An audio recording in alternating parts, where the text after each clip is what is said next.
गुंजन घर की लाडली थी और हर माँ बाप की तरह उसके पेरेंट्स ने भी अपनी इकलौती संतान की शादी खूब धूमधाम से की। गुंजन अंगद से शादी करके अपने ससुराल आ गई थी और उसकी पहली रात भी काफी खूबसूरत गुजरी।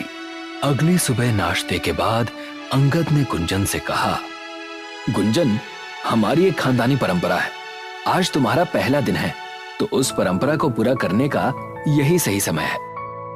कौन सी परंपरा अंगद? बेटा, परंपरा ये है कि शादी के पहले दिन शाम के टाइम नई दुल्हन को पीपल के पेड़ वाले देवता को भोग लगाना होता है और ये काम करते टाइम दुल्हन अकेली होनी चाहिए, कोई उसके साथ नहीं जा सकता, वरना परंपरा में विघ्न पड़ता है। जी माँ जी, आप जैसा बोलेंगी मैं वैसा ही करूंगी। ये सुनकर अंगद और पल्लवी दोनों के चेहरों पर मुस्कुराहट झलक आई। शाम ठीक 7 बजे गुंजन घर से निकली। उसकी आंखों से ओझल होने के ठीक बाद ही अंगद ने किसी मोहित नाम के लड़के को कॉल लगाया। वो यहां से निकल चुकी है, तू तैयार है ना? यार अंगद, थोड़ी देर हो जाएगी यार, मैं बस पहुंचने ही वाला हूं। उसे यहां से जाते हुए सभी लोगों ने देखा है, यही ठीक मौका है, जल्दी से वहां पर पहुंच, समझा? इस तरफ गुंजन जंगल की तरफ तेज तेज कदम बढ़ा रही थी। जंगल से आती जानवरों की आवाजें उसे काफी हद तक डराने में कामयाब हो रही थी। बड़ी अजीब रस्म है, बस इसको पूरा कर दूं और भगवान मुझे सही सलामत घर वापस पहुंचा दे। अब कुछ ही दूरी पर गुंजन को एक बड़ा सा पीपल का पेड़ नजर आया। शुक्र है मिल गया। उसे इस बात की खबर तक नहीं थी कि कोई और भी इसी समय पर उसे घूर रहा है। पेड़ की डाली पर एक सुहागन बनी औरत बैठी अपने पैरों को हिला रही थी। गुंजन को जैसे ही उसकी पाजेब की छन छन सुनाई दी, उसने नजरें उठाकर देखा। उसका भयंकर रूप देखकर उसकी चीख निकल पड़ी। इस तरह ये आवाज दूर से आ रहे मोहित के कानों में गूंजी। अबे, अभी तो मैं उसके पास पहुंचा भी नहीं, फिर ये ऐसे कैसे चिल्ला रही है? मोहित अब तेज कदमों से उस तरफ भागा। उसने देखा कि पेड़ के पास गुंजन एकदम ठीक ठाक खड़ी है। आप ठीक तो हैं? जी हाँ, मैं एकदम ठीक हूँ, घबराने की जरूरत नहीं है। ऐसा कहकर गुंजन मुस्कुराती हुई वहां से चल दी। मोहित अपने मुंह ही मुंह में बुदबुदाया, अब तक तो ठीक ठाक थी, लेकिन अब नहीं रहने वाली। ऐसा कहकर मोहित ने अपनी पॉकेट से चाकू निकाला और उसे लेकर गुंजन की तरफ भागा। जैसे ही गुंजन ने उसकी आंखों में देखा, मोहित खौफजदा हो गया और उल्टे कदम बढ़ाते हुए वो जमीन पर गिर गया। तभी एक जोरों की चीख फिजा में गूंजी और फिर गुंजन छम छम करती हुई वहां से चली गई। अब उसी पेड़ की एक डाली पर मोहित की लाश लटकी थी, जिससे लाल लाल खून नीचे टपक रहा था। पता नहीं इस मोहित ने अपना काम किया कि नहीं, वो तो फोन भी नहीं उठा रहा। तभी उसे पाजेब की छन छन सुनाई दी। उसने देखा कि गुंजन वापस घर की तरफ आ रही है। मैंने पीपल देवता को भोग लगा दिया है। ऐसा कहकर अपने कमरे में चली गई। ये मैंने किस आदमी को काम दे दिया, उससे एक औरत नहीं मारी गई। शिट! गुंजन अपने कमरे की हर एक चीज, हर एक दीवार को गौर से देख रही थी और उसके चेहरे पर खुशी नजर आ रही थी। यही तो मेरा आखिरी सपना था, अपने ससुराल में रहूं और वो सभी सुख उठा सकूं जो एक सुहागन को नसीब होते हैं। रात को जब अंगद अपने कमरे में पहुंचा तो गुंजन दुल्हन बनी हुई बेड पर बैठी थी। क्या बात है, हमारी सुहागरात तो कल हो चुकी है ना, फिर आज दोबारा तुम दुल्हन कैसे बनी बैठी हो? मेरे लिए तो हमारी सुहागरात आज ही है। सुबह के टाइम गुंजन और अंगद अभी सो ही रहे थे कि जोर जोर से अंगद की बहन सृष्टि दरवाजा पीटने लगी। ये सुनकर वो दोनों ही उठ गए और गुंजन ने दरवाजा खोला। भाभी, आपको जरा भी तमीज नहीं है, कि जॉइंट फैमिली में कैसे रहा जाता है। क्या हुआ सृष्टि? जॉइंट फैमिली में इस टाइम बहुएं नाश्ता बनाना शुरू कर देती हैं और आप तो अभी तक गधे बेचकर सो रही हैं। ये सुनकर गुंजन चुपचाप किचन में चली गई। भैया, आपके उस किलर से तो कुछ नहीं हुआ। मैं सोच रही हूँ इसको किचन के अंदर ही खत्म कर दूं। सबको यही लगेगा कि किचन में काम करते समय जलकर मर गई। ये सही आइडिया है। मैं अकेले ही इसको ठिकाने लगा दूंगी। राजेश, पल्लवी और अंगद तीनों घर से बाहर निकल गए।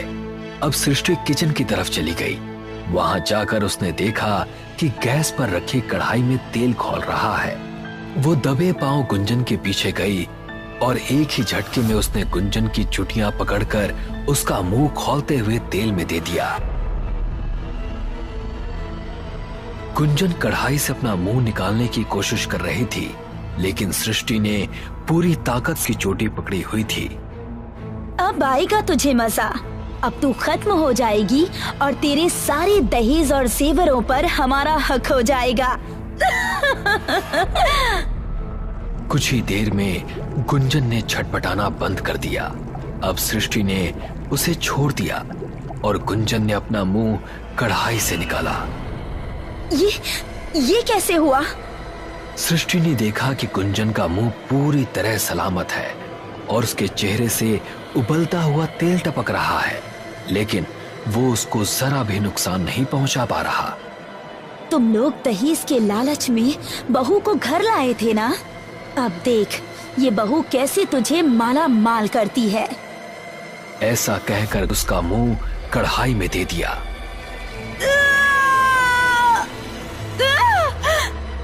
सृष्टि का मुंह के तेल में तल रहा था और गुंजन खड़ी हंस रही थी। गुंजन की आंखें इस समय लाल लाल चमक रही थी। अब सृष्टि का चेहरा भी जल भुनकर बदसूरत हो चुका था और वो खत्म भी हो गई थी। गुंजन ने उसको छोड़ा तो वो जमीन पर गिर पड़ी। मेरी ननद जी, ये क्या हो गया है आपको?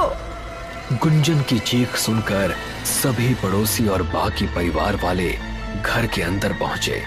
सृष्टि की मौत का खौफनाक मंजर देखकर सभी की रूह कांप उठी। सृष्टि, ये कैसे हुआ? ननद जी से मैं कह रही थी कि ये काम मैं कर लूंगी। इन्होंने मुझे घी का डब्बा लेने स्टोर रूम में भेजा था और जब मैं वापस आई तो। ये कहकर गुंजन फूट फूट कर रोने लगी, लेकिन अंगद और उसके माँ बाप को गुंजन पर भरोसा नहीं हो रहा था। अब इसी तरह दिन गुजरे, हफ्ते बीते और अब पूर्णमासी की रात आ गई। आज गुंजन ने अंगद को जल्द ही कमरे में बुला लिया और फिर उसे सुलाकर कमरे से बाहर निकली। अपने कमरे में पल्लवी अभी भी गुंजन को मारने के बारे में ही सोच रही थी। पता नहीं क्या खाकर आई है ये, कमबख्त मरती ही नहीं। तभी उसे बाहर का मेन डोर खुलने की आवाज आई। इस समय मेन डोर पर कौन हो सकता है? पल्लवी ने हल्का सा दरवाजा खोलकर देखा तो वो गुंजन ही थी जो कि घर से बाहर निकली थी। ये गुंजन इतनी रात में जंगल क्यों जा रही है? अब पल्लवी भी दबे पांव उसका पीछा करने लगी। वो चुपचाप गुंजन का पीछा करती रही। गुंजन जाकर उसी पीपल के पेड़ के पास रुकी जहां उसने भोग लगाया था। उस पेड़ के ऊपर कई सारे कौवे उड़ रहे थे।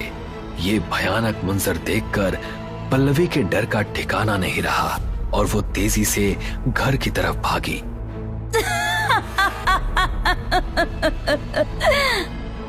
पल्लवी भागी भागी अपने घर पहुंची। वो सीधा अपने कमरे में गई और बेड पर ढेर हो गई और पल्लवी को बहुत तेज बुखार हो गया था। सुबह पल्लवी को डॉक्टर देखने के लिए आया, लेकिन इस समय गुंजन उसके सामने थी तो वो चुप ही रही। राजेश और अंगद पहली बार पल्लवी को इतना डरा हुआ देख रहे थे, इसीलिए वो हैरान थे। जब गुंजन नहाने के लिए बाथरूम में गई तो पल्लवी ने अंगद को सब कुछ बता दिया। माँ, ऐसा कैसे हो सकता है? गुंजन तो एक सीधी सादी लड़की थी, वो ऐसा कैसे कर सकती है?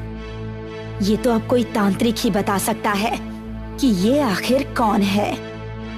अब अंगद ने राजेश को पल्लवी के पास छोड़ा और खुद एक तांत्रिक के पास पहुंचा। नए दुल्हन शादी के बाद 3 दिन के अंदर किसी पीपल के पेड़ के पास से गुजरी थी क्या? हाँ, शादी की दूसरी शाम वो जंगल गई थी। जरूर उस पेड़ पर कोई शंखचूड़नी बैठी होगी। शंखचूड़नी? ये क्या होती है? जिस लड़की की खास शादी के दिन अकाल मृत्यु हो जाती है, उसकी आत्मा शंखचूड़नी के रूप में पीपल के पेड़ के आसपास भटकती है।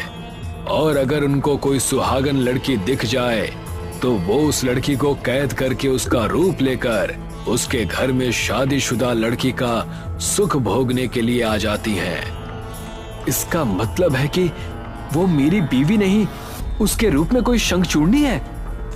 तो असली गुंजन कहां पर होगी और मुझे शंखचूड़नी से छुटकारा कैसे मिलेगा?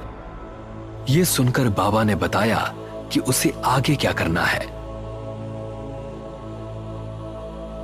रात के समय जब गुंजन सो रही थी, तब पल्लवी ने हल्दी की कुछ जड़ें आग पर सेक ली। जड़ों के जलने की वजह से एक धुआं निकलने लगा। उसके बाद पल्लवी ने उन जड़ों को एक प्लेट में रखा। फिर उसने उस प्लेट को अंगद को पकड़ा दिया। अब अंगद, पल्लवी और राजेश तीनों डरते डरते शंखचूड़नी के पास पहुंचे। अंगद ने प्लेट ठीक उसकी नाक के पास लाकर पकड़े रखी। उन जड़ों से निकलते धुएं से वो अचानक से जाग उठी और ना जाने कैसे उसके धुएं से वो डरने लगी। वो चीखती चिल्लाती पागलों की तरह घर से भाग निकली।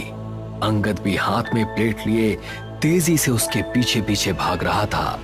वो जंगल में उसी पेड़ के पास जाकर रुकी, लेकिन अंगद उसका पीछा नहीं छोड़ रहा था। आखिरकार शंखचूड़नी ने एक मंत्र पढ़ा और वो उस पेड़ के अंदर समा गई। तभी चारों तरफ धुआं ही धुआं फैल गया। कुछ देर ऐसे ही रहने के बाद जब धुआं खत्म हुआ तो अंगद को असली गुंजन पेड़ के पास खड़ी नजर आई। गुंजन, तुम ठीक हो? गुंजन ने डरते डरते अपनी आंखें खोली। अंगद, वो बहुत भयानक थी। उसने मुझे इस पेड़ के अंदर कैद करके रखा था। मुझे डर था कि कहीं वो आपको और माँ को कोई नुकसान न पहुँचा दे। भगवान का शुक्र है कि आप ठीक हो। गुंजन के मुंह से ये शब्द सुनकर अंगद और पल्लवी को अपने ही नाम पर शर्म आने लगी और उसे मारने का प्लान उन्होंने हमेशा के लिए छोड़ दिया। राजीव, राहुल, एंडी, निधि और नैना पांचों कॉलेज में एक साथ पढ़ते थे। कॉलेज की छुट्टियों के दौरान पांचों कार में बैठकर बेला पहाड़ी के जंगल में घूमने का प्रोग्राम बना रहे थे। सुना है बेला पहाड़ी के जंगल शापित हैं। ये सब बकवास है यार। हर बात बकवास नहीं होती राजीव। तू तो वैसे भी फट्टू है, डरपोक कहीं का। अब बहस बंद करो यार और चलो बेला पहाड़ी ही चलते हैं। सुना है वहाँ किसी किन्नर की आत्मा घूमती है। नैना के इतना बोलते ही राजीव ने कार को फुल रफ्तार से बेला पहाड़ी के जंगल की ओर दौड़ा दिया और कुछ ही घंटों में वो सब बेला पहाड़ी के घने जंगल में पहुंच गए। रात हो चुकी थी। उन सब ने घने जंगल में अपना तंबू गाड़ दिया, मगर एंडी को वहाँ पर कुछ अजीब सा लग रहा था। वो चुपचाप रात में उन्हें बगैर बताए वहाँ से चला गया कि अचानक आधी रात में निधि की चीख से राहुल और नैना घबराकर बाहर निकल गए, मगर सामने राहुल की लाश पेड़ पर लटकी हुई देखकर राजीव, नैना के हाथ पैर फूल गए। ये सब कैसे हुआ निधि? राहुल को किसने मारा? राहुल और मैं टेंट में बातें कर रहे थे कि तभी राहुल को आभास हुआ कि जैसे कोई बाहर से अंदर झांक रहा हो। राहुल टेंट के बाहर निकल गया। कुछ देर बाद राहुल की घुटी हुई आवाज सुनकर जब मैं बाहर आई तो क्या निधि, आगे बोलो, क्या देखा तुमने? मैंने देखा राहुल की लाश पेड़ पर टंगी हुई थी और एक भयानक जले हुए चेहरे वाली किन्नर राहुल का मांस खा रही थी। अचानक वो धुआं बनकर मेरी नजरों से ओझल हो गई। इसका मतलब इस जगह के बारे में बेला नाम के किन्नर की आत्मा की अफवाहें मशहूर हैं और ये सब सही है। तुम किन अफवाहों की बात कर रहे हो राजीव? ये सब बताने का भी वक्त नहीं है नैना। हमें तुरंत यहाँ से निकलना होगा। हम यहाँ पर अब और नहीं रुक सकते। हम सबकी जान को खतरा है। लेकिन एंडी, वो इस वक्त कहाँ है? तभी अचानक देखते ही देखते बहुत तेज हवा चलने लगी और कुछ ही देर में उस हवा ने एक तूफान का रूप ले लिया। तभी आसमान में तेज आवाज में गड़गड़ाहट होने लगी। गड़गड़ाहट इतनी तेज थी कि उनके दिल दहल कर रह गए। कुछ ही पलों में अचानक तूफान थम गया और बहुत तेज बारिश होने लगी। उन चारों की आंखें दहशत के मारे फटी की फटी रह गई, क्योंकि वो खून की बारिश हो रही थी। भागो यहाँ से! इतना कहकर नैना ने भागने के लिए अपने कदम बढ़ाए ही थे कि चारों तरफ अजीब सी आवाजों का शोर बरपा हो गया। ऐसा लगता था मानो बहुत से किन्नर चीखते हुए उनकी ओर बढ़े चले आ रहे हैं। तभी नैना को सामने एक भयानक काला साया दिखाई देने लगा, जो रात के अंधेरे में बेहद भयानक लग रहा था। देखते ही देखते वो भयानक साया नैना के करीब आकर खड़ा हो गया। नैना ने देखा कि वो करीब 6 फुट की औरत थी, जिसने साड़ी पहन रखी थी। कौन हो तुम? बेला। भयानक चेहरा देखकर नैना और सभी के मुंह से जोरदार चीख निकल गई। वो एक किन्नर था जिसका चेहरा पूरी तरह से जला हुआ था। नैना को ऐसा महसूस हुआ जैसे कि उसके पैर जमीन पर जम गए हो। अचानक उसने नैना की गर्दन अपने हाथों से दबोच ली और एक ही झटके में उसकी गर्दन को धड़ से अलग कर दिया। नैना की दिल दहला देने वाली चीख वहां पर गूंज गई। कुछ ही पल में उस भयानक बला ने राजीव और निधि के साथ भी वही किया। दोनों की दिल दहला देने वाली चीख से सारा जंगल सिहर उठा। उधर एंडी को चलते चलते अचानक बहुत पुराना महल दिखाई दिया। वो उस महल की ओर बढ़ने ही वाला था कि तभी पीछे से आकर किसी ने उसे पकड़ लिया। एंडी ने देखा कि वो एक साधु था।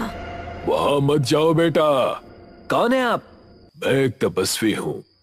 तभी एंडी के कानों में उसके सारे दोस्तों की दिल दहला देने वाली चीखें सुनाई दी। ये तो मेरे दोस्तों की चीखने की आवाज है।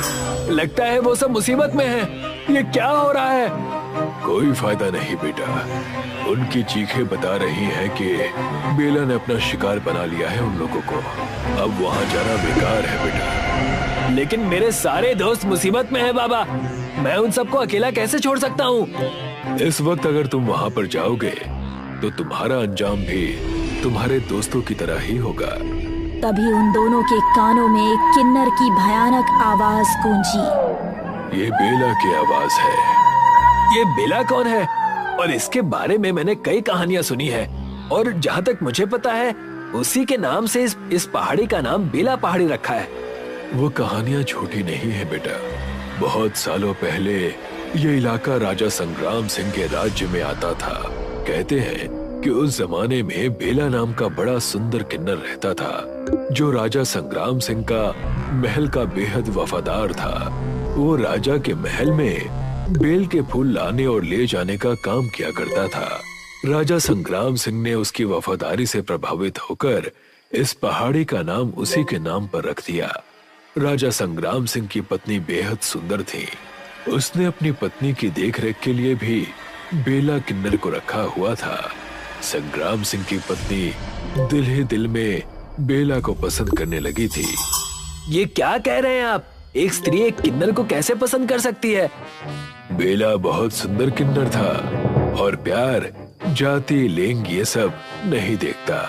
बेला भी संग्राम सिंह की पत्नी से प्यार करने लगा था और एक दिन संग्राम सिंह अचानक जब अपनी पत्नी के कमरे में घुसे तो उसने बेला और अपनी पत्नी को आपत्तिजनक अवस्था में पाया।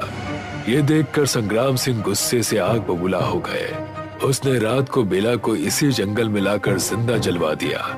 मगर वो काली अमावस की रात थी। उसकी आत्मा आज भी इस इलाके में भटकती है।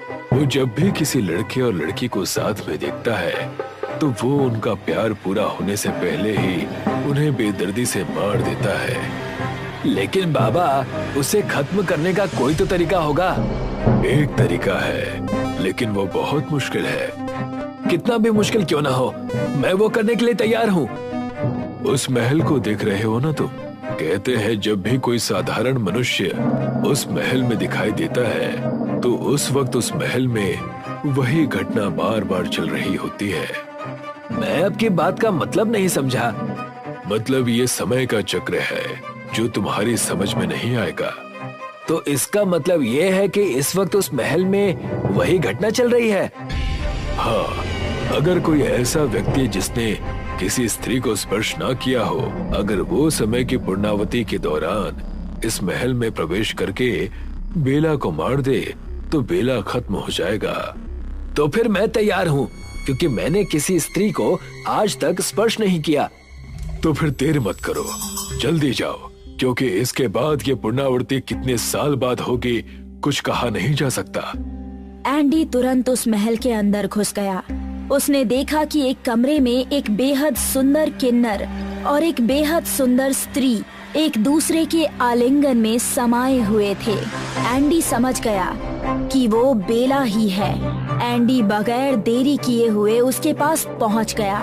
अपने पास एक अजनबी को देखकर बेला ने चौंक कर कहा, कौन हो तुम? तुम्हारी मौत। इतना कहकर एंडी ने उस चाकू से बेला की गर्दन काट दी। बेला की गर्दन काटते ही एंडी को सब कुछ घूमता हुआ सा महसूस हुआ और वो वहीं पर बेहोश होकर गिर पड़ा। आँख खुलने पर उसने अपने आप को उसी जगह में पाया, लेकिन वहाँ कोई साधु मौजूद नहीं था।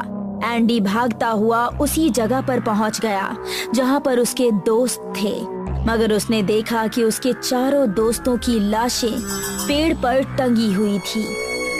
सुबह की सूरज की पहली किरण फूट पड़ी थी। एंडी उदास मन से उस जंगल से चला गया। वो समझ गया था कि बेला का अंत हो चुका था।